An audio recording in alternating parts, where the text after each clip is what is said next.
Hello guys, you're welcome to my channel. How are you doing? So today we'll be discussing crime of passion.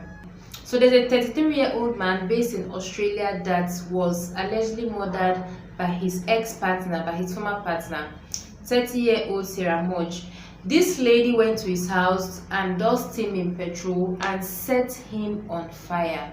90% of his body was burnt and he was rushed to the hospital where he succumbed to his injury. The man died. His name was Stanley Obi. Luckily, his current partner got a little burn on her throat and she did not die. Also, his 3 children, one 5, the other 3, and the last one 2, survived the incident. So in the past year, they both filed domestic violence order against each other. So that means there was a case of domestic violence, either from the man or from the lady, but both of them accused each other of domestic violence. So you guys see why I keep on talking about domestic violence. It is not only peculiar in Nigeria. These things happen everywhere.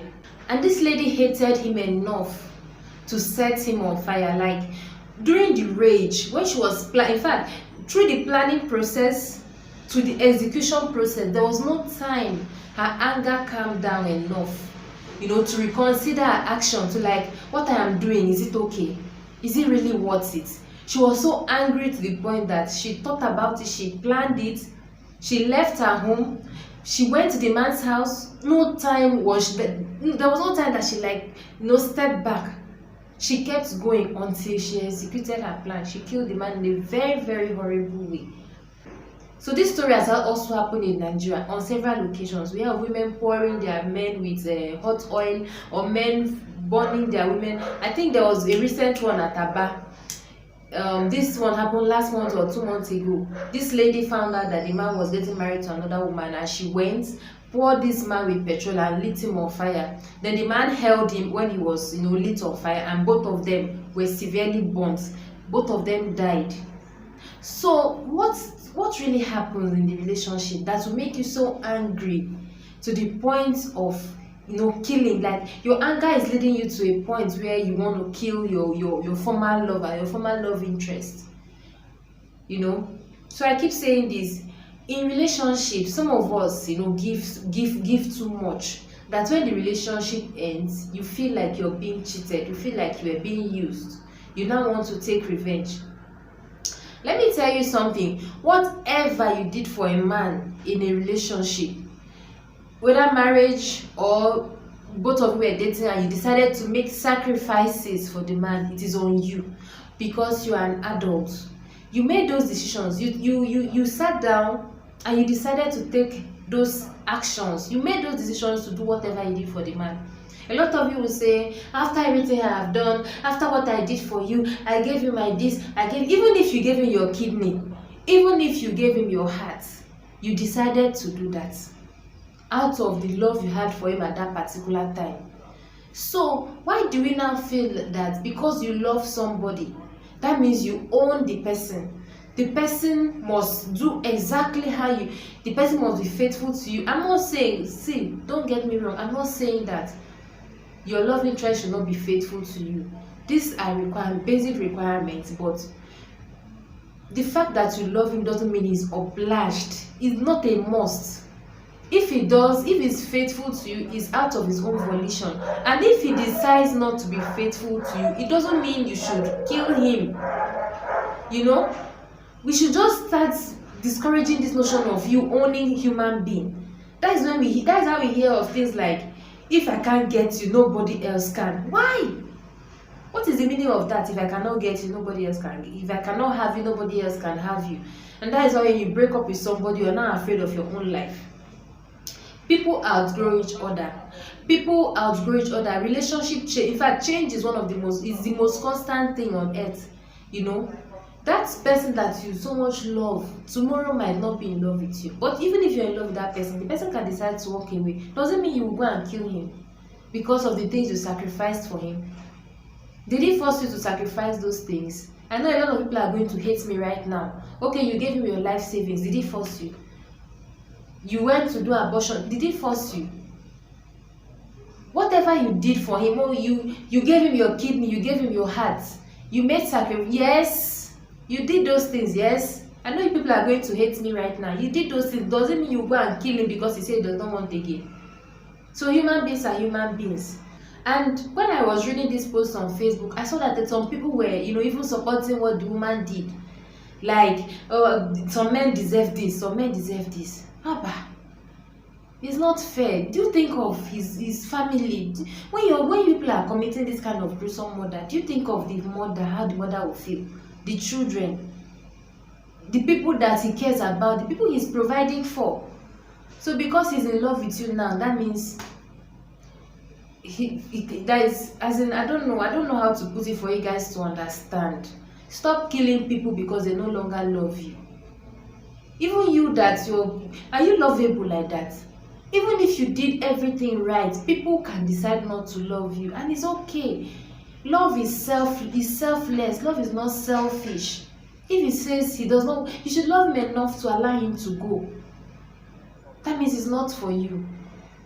Do you know, being in a relationship with somebody that does not love you, that does not want to be with you, can be very, very stressful mentally.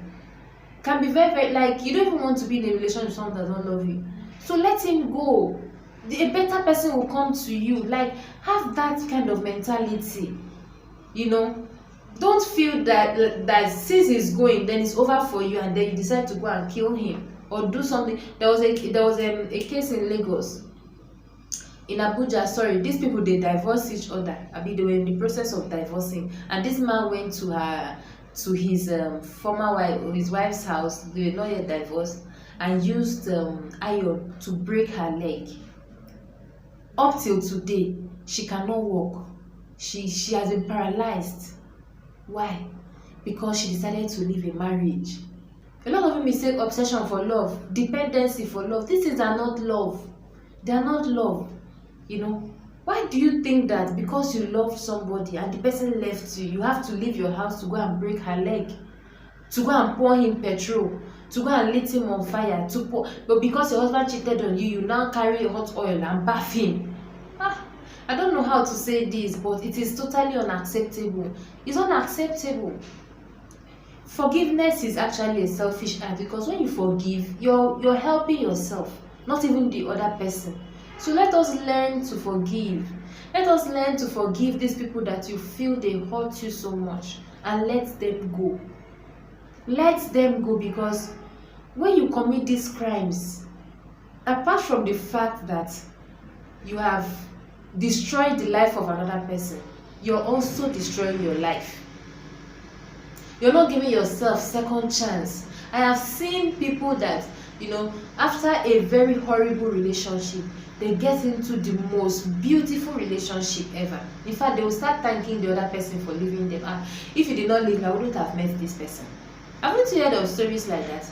So when you hurt your love interest or your former love interest, you are not only hurting him, you're hurting yourself. Because this lady, Sarah, that did this kind of horrible crime that burnt her ex, what do you think is going to happen? The law enforcement is going to come in. They're going to arrest her. The case is going to be taken to court, and she'll be sentenced probably to life imprisonment for not even manslaughter, for murder, first degree. And then she's going to go to jail, and her life is over. Like, when you come out, if they sentence you to life imprisonment, what is remaining again? You can't go and be live in a confined space with horrible people for the rest of your life, because you are not able to forgive. No matter what you did for somebody, if the person decides to leave, let them go. Forgive them. Forgive yourself, and hope for a better tomorrow. Because tomorrow will come, and tomorrow will be better. You might even find somebody that will care about you, that will not hurt you in that manner, that will not cheat on you, that will not do those things that will trigger you to go and murder him. So please, whoever you are listening to this, you're suffering from heartbreak, somebody broke your heart, you start thinking, I'm going to make sure that I kill her, I'm going to do this, and you're going to destroy yourself. You're on a road to self-destruction. So, like always, I like to share stories like this so that we can pick a lesson or two from it. So share this with somebody that you feel might need it. I also appreciate your like and your comment in the comment section. So thank you guys once again for watching my video. I'll see you in my next video. And for those of you that have not subscribed, please the subscribe is free, like it's absolutely free. So tap on your subscribe button, on that subscribe button, and subscribe to my channel. So I'll see you again very soon. So for now, I have to say bye.